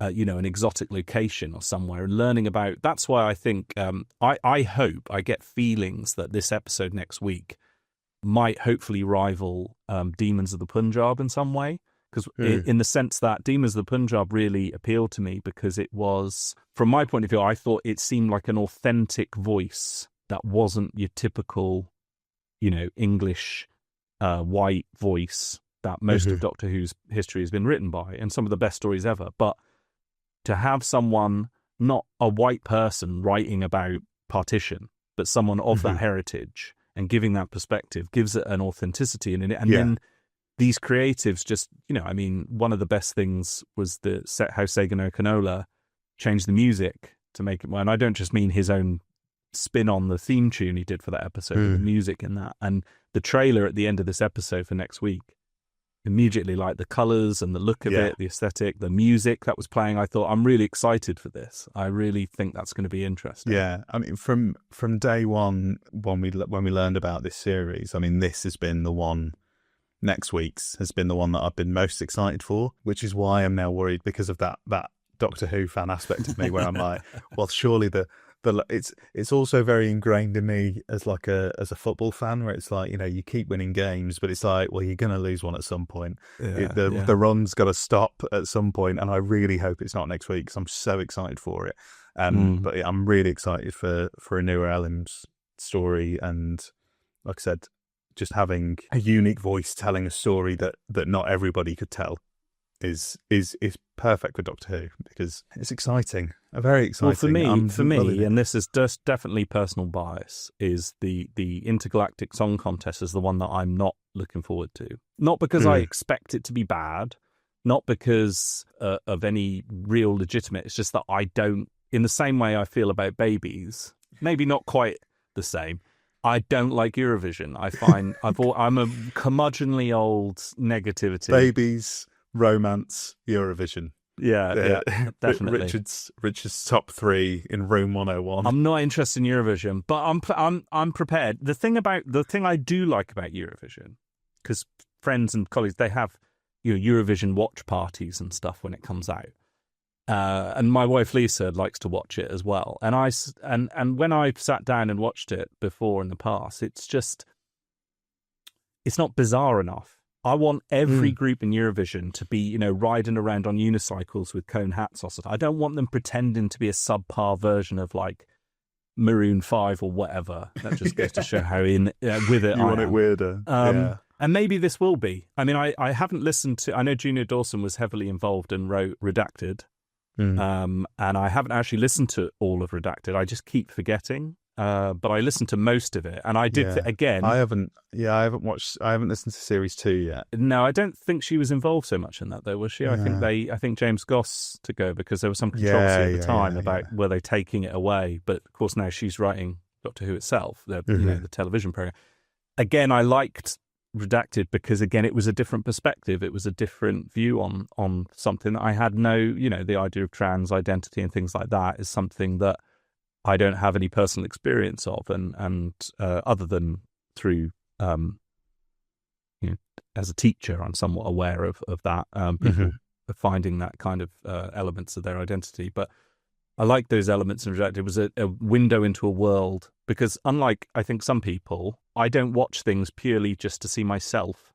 I want to see other people. It's boring. I'll look in a mirror if I want to see myself. Do you know what I mean? Yeah. But I can make it individual by saying, what can I take from this? What can I learn? How can this improve me as a person? So, but at the minute, I don't know if the Intergalactic Song Contest is really going to... maybe it is. Maybe I should have more faith. But I can just see that as being the kind of silly stuff that I don't necessarily like. But Yeah. Beyond that, I don't know. I literally don't know what the rest is. Like, I know there's an episode called The Reality War, but this is the thing. I consciously try and avoid. So until Doctor Who magazine comes out, I won't know. I won't have seen an image from any of those later things. So I don't know if that's a good or a bad thing, but it means I don't really know where I'm going. Way. I feel like the only time I've really ever watched a Doctor Who episode and not known anything going in is Wild Blue Yonder, because they just didn't tell us anything. So it was that's like true. We saw nothing. We knew there was a scene involving an apple and the TARDIS console blew up, but that was literally all we knew going in. So I was like, I envy that approach, to be honest, because I wish I could just stop looking at it all. I just wish I could stop looking at it all, but I can't stop. I just need to shut my eyes. And that's very much, I mean, if I feel like we've wrapped up the episode now, but shutting my eyes is very much the feeling that I have when I scroll through this particular app. Let's take a dive into the home of conspiracy theory nut jobs, bloody Twitter. For God's sake! Bloody Twitter! Bloody Twitter. Welcome back, because you're not on Twitter anymore. You escaped. I'm stuck forever. It got a bit too much, partly for my own mental health, but also just because, well, I said at the time, I thought it was very witty, but I said at the time, no offense to anyone else, but I felt at the time that by staying on there, I was almost endorsing it, and I felt like I was taking an ad out in Die Stürmer, the Nazi magazine in Germany. I thought, I'm fortunate enough to have a large enough audience that I didn't feel it was necessary for me to be on Twitter anymore, basically. And Blue Sky had become a little bit bigger, so I thought I'll just switch over to that. I think that's absolutely fair. I'm on Blue Sky as well, and I need to start using it more, but I'm very much in the approach of I will not be moved. I'm planting my flag, and I'm like, I will stay here until he's gone. He can move first. That's fair enough. You're not taking my playground. And I think his star might be, without naming him, I think his star might be on the wane slightly. So we'll see where we go. Hopefully. And I have to stay to get these thoughts on Doctor Who episodes. Well, of course, from our wonderful listeners. So. We've only got a couple this week, but we will go into them. Cal King at Cal_King_Insta, dear friend of the show, said, it really feels like Doctor Who is on a hot streak right now, because that's 4 out of 4 episodes so far this season that I've loved to bits. I was apprehensive going in because, as always, the leaks, but again, on screen, it was better than I could have asked for. Conrad getting bit on the arm after saying that was the special effects have gotten better was hilarious. And the Doctor's speech at the end, delicious. Thank you for making me say that, Cal. It'll be fun to see how this leads into Wishworld and the Reality War. 7 out of 10. This is we've mentioned this on with Cal specifically before. Is that they love to gush about an episode and then just 6 out of 10. It's one of my favourite Doctor Who fan Well, that's the problem tropes. with numbers and star systems. They mean so much different to everyone, don't they? It's like, well, on books, I only rate like a 5-star book if it like completely changes my life. Yeah, exactly. Yeah. And then Sam Davis, another friend of the show, at Dread_Davis on Twitter, said, fun. It's also Kablam too. Unfortunately, the coolest route to the message is also the chummiest to the establishment. The Doctor is a cop again. It happens. The brief was very clearly limited, which Russell T Davies would never impose on himself. Couldn't hack a whole era of McTeague's scapegoats, though. So interesting. I think Sam's an interesting case, because I believe this is actually the first episode he's watched since Choice of the World. So interesting. I think he's very much gone into this raw and not watched the first few. It is interesting how watching the other. It's like when I first went back and did my big watch of Doctor Who, from the beginning. I knew these stories so well. Some of these stories I'd seen over and over again for years and years and years, but I had the opportunity to watch them in order, and how that affected my appreciation of stories. It wasn't just the different age I was at. It was just that watching them and coming into like season 18, for example, with Tom Baker, the John Nathan Turner beginning. When I watched that after having seen the Graham Williams era, my response to that was completely different to how it had been when I'd watched those stories in isolation. And maybe that's a part of it as well. Like, does does this story sort of work well, or are we more effusive in our praise because it's come after pretty strong story, so we're already kind of positively inclined to it? Because it is, if you want your Doctor Who, you want to see the Doctor. And he's hardly in it. He's in it, I think probably his screen time is probably about 4 minutes, inclusive at the beginning and the end, so maybe he'd be disappointed. I don't think, in response to the Kablam, I don't think again, I have to watch it again, but I don't think the message, was as egregiously conforming to the status quo as perhaps Kablam can be accused of doing. Yeah, I'd agree. And I think, again, we have to acknowledge that Kablam is very much a standalone story, whereas it's very clear that this is going to have implications into an upcoming spin-off. So I think... And also perhaps the finale, because, as I say, the only thing I know is the reality war. Like, what are we talking about there? Are we talking about like sci-fi concepts of reality, like that detonate the reality bomb kind of? Well, that's an interesting point. Or are we talking about perceptions of reality? Yeah, because you have that line from Conrad at the end where he says, "I reject your reality." Yeah. Which, funnily enough, maybe that's the double reading. Do you know what that's a reference to? I do not know. In The Deadly Assassin, the fourth Doctor says, "I reject this reality" in The Matrix. Oh, lovely. So I don't know. That might just be a coincidence. Well, there's another fourth Doctor reference because there's Think Tank as well. Think Tank from Robot. Well, of course. Yeah. Is another organisation of fanatics. Yeah. Yeah. I feel like we couldn't expect Pete Teague not to sneak a few little classic nuggets in there, because we know obviously from his collection trailers that he very much loves those eras. Let's get on to the main event. What you're all here for is to watch me. I think I've said on the podcast before, in terms of Doctor Who knowledge, one of the smartest people I've ever met. I mean, in terms of any knowledge, really, you're my go-to clever person, I would say. It's in your name. It's literally in your name. So it's now my job to try and trip you up in Quiz Chibnall. I've been dreading this a little bit. I've been enjoying listening to Quiz Chibnall, but the anticipation of being a part of it is slightly...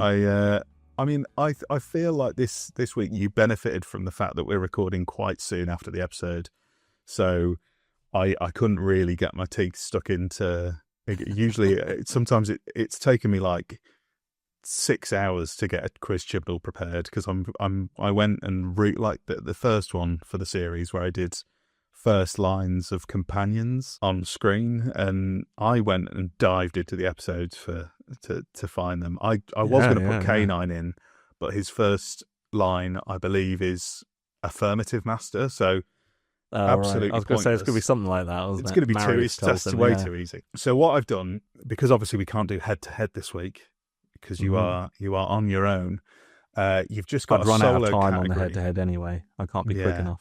Yeah, we've got a solo category. Your category revolves around Kate Stewart. Okay. Now, Kate Stewart has appeared in 14 episodes of Doctor Who. Mm-hmm.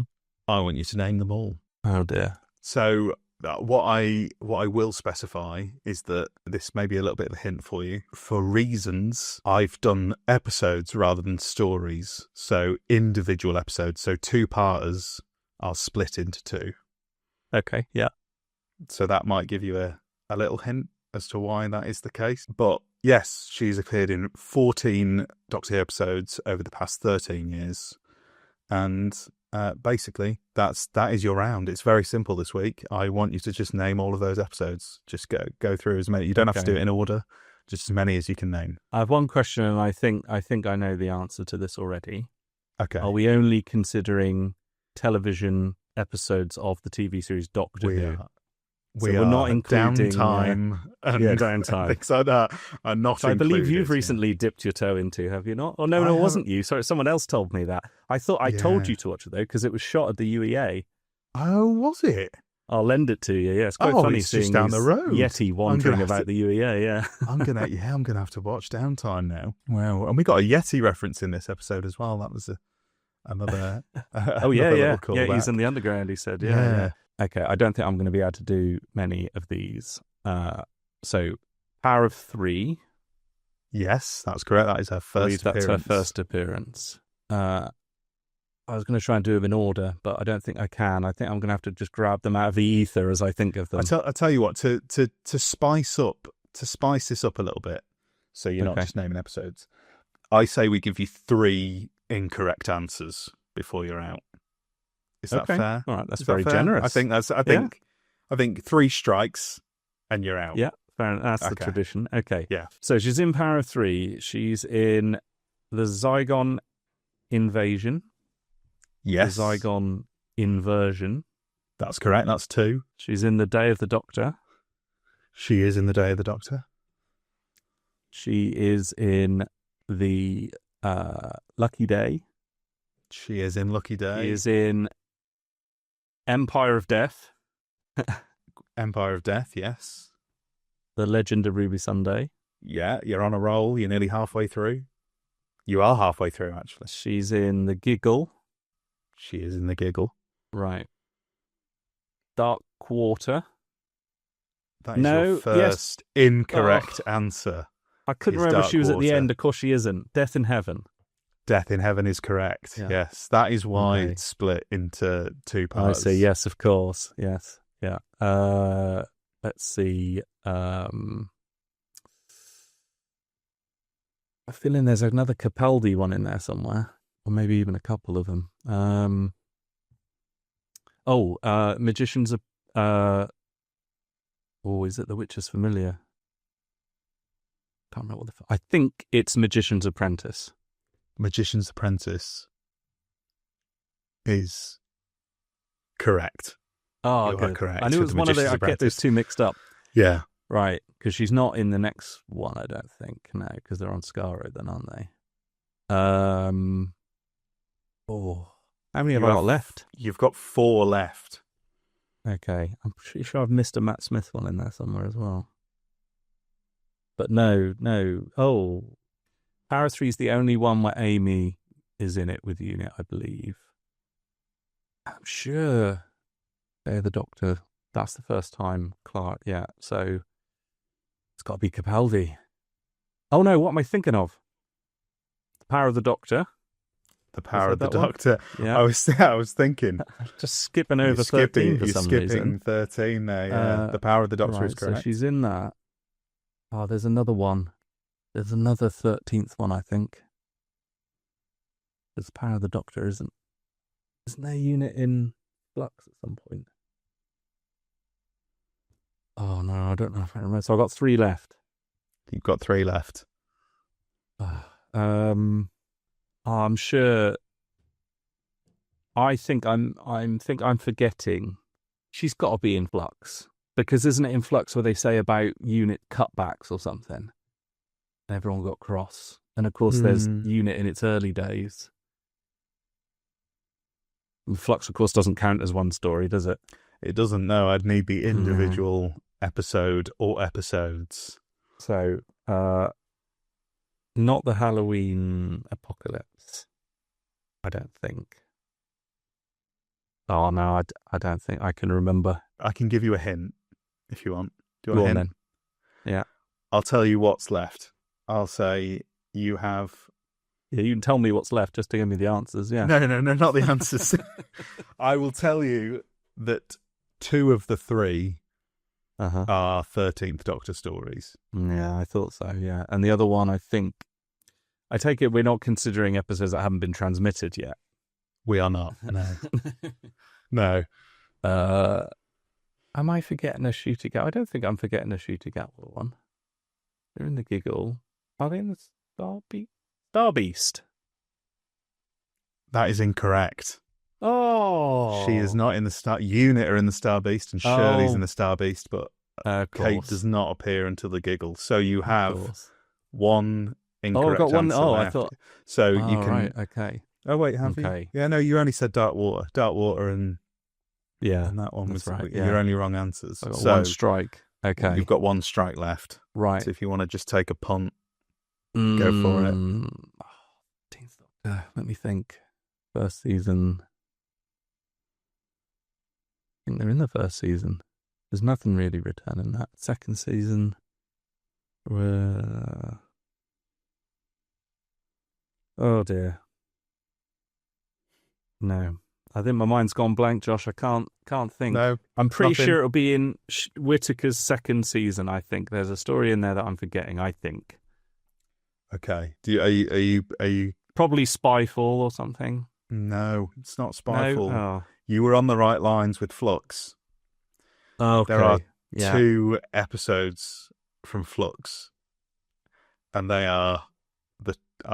Are you happy for me to reveal? Do you want to have one last go? I can't even remember what the episodes are called. I've only seen that season once. I haven't got round to it yet. Okay. No, I think it's not. I know it's. I'm going to say this. I know. I think it's not Halloween Apocalypse, and it's not Village of the Angels.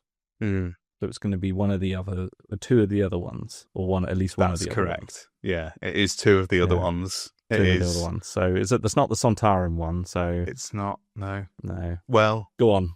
Sorry. it is Survivors of the Flux, which is the Okay. second to last one, where the Sontarans do come back, Yeah, in Liverpool. Yeah. and then Yeah. the finale, the Vanquishers, the last one as well. Okay. She's only in the last 2, and then the Right. other one that you were missing, you did Is it say. Capaldi? No, you did say, was I missing a 15th Doctor story? 73 yards. Oh, of course. Yeah, she Yeah, goes it's and only brief. Yeah, at the cafe. It's only yeah, brief, yeah. but yeah, 73 yards. But I will say, 11 out of 14 is not bad Not too bad. Not at too all. bad. Not Yeah. bad at all. I would Could have been say, worse. I'm not going to lie to you, the Chris Chibnall crown, as I've been calling it, I've got no idea how it works. I'm just dishing it out willy-nilly. It's sort of like a Blue Peter badge, where multiple people can hold it at once. That's mainly so I don't have to take it away from Chris Chibnall, because it feels wrong. But I think 11 out of 14 is worthy of at least a silver Quiz Chibnall Yeah. badge. I think that's Not fair. bad. You've not reached the pinnacle, but you've done well. You've done very, very well. The Thank other you very one much. that I was going to do was, and I have actually got the answers for this, was Doctor Who episodes with day in the title, but I just felt like there wasn't enough answers because there's only 8 of them. And I could probably do that, to be fair. It could be hidden in other words. So there just wasn't as many as I thought. So I went for Kay Stewart, and it was the right decision because I did technically trip you up. So I will. You take did. that. You did. I think that's all we've got time for. I mean, it was a very, very interesting discussion. Very much more interesting than I was expecting for this episode. So thank you, Richard. It was a good story. joining Thank me. you. Thank you for having me. A pleasure as always. I mean, we're going to be spending all day tomorrow together. I mean, Indeed. by the We're time off to the people hear BFI. this, yes, by the time people hear this, we'll have been at the BFI. So I hope some people came and said hello, because I will, if I could find them, I will have had Who Knew badges to hand out. So it's a shame this isn't going to get out before then. But Richard, thank you for coming on. Please, before we go, plug away anything that you want to plug. Well, again, thanks for having me. And you're very welcome for me coming, if that makes sense. Yes. Yes, my YouTube channel is called Clever Dick Films, and I do retrospectives of different eras of Doctor Who, split up by the lead actor who portrayed the different incarnations.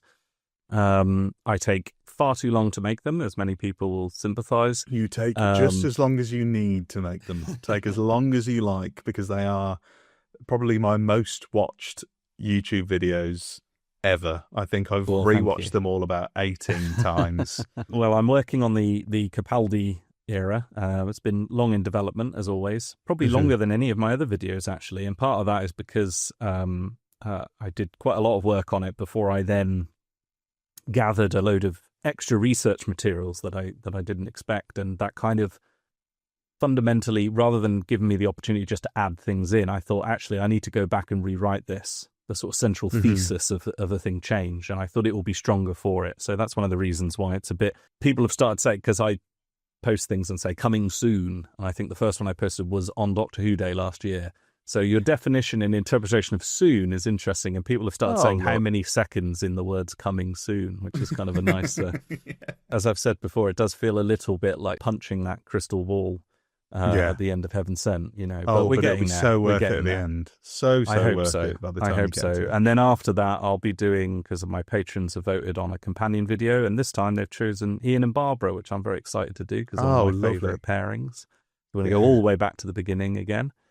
And then beyond that, we'll see. Also, I do a weekly chapter from a Doctor Who book, an audiobook. And at the moment, another vote from patrons they voted for, because I have all the new adventures, they voted for Lungbarrow. So if you've ever been interested in the convoluted, much difficult to find, although I think there's an online copy zipping about, but the book is quite hard to find.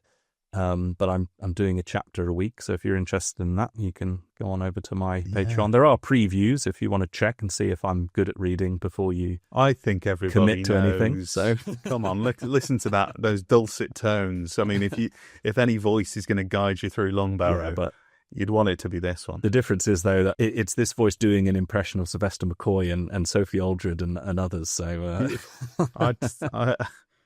we all want to hear that. But I will put all of the links to all of those things in the description.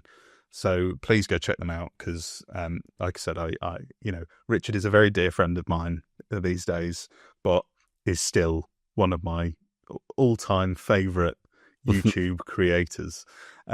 So it's an honour to now be friends with one of my creative idols. So it's great. And you've been listening to Who Knew, a Doctor Who podcast. I will be here every single week of season 2 with a new guest covering every single story. And obviously next week is the story and the engine.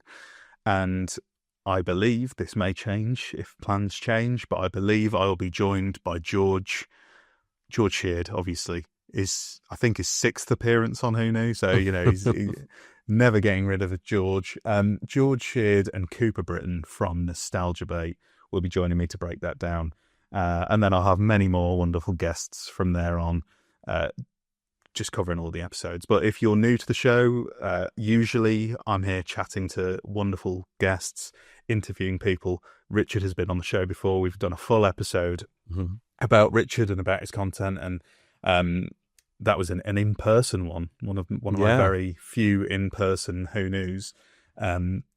And yeah, please go dive back into the back catalogue and discover those interviews, and stick around, because there's some exciting ones coming after season 2 as well. You can find us wherever you get your podcasts and on YouTube. You can please subscribe, follow, share, review, whatever you can do to help us out, because it just helps get the word out there, helps spread the podcasts around the algorithms.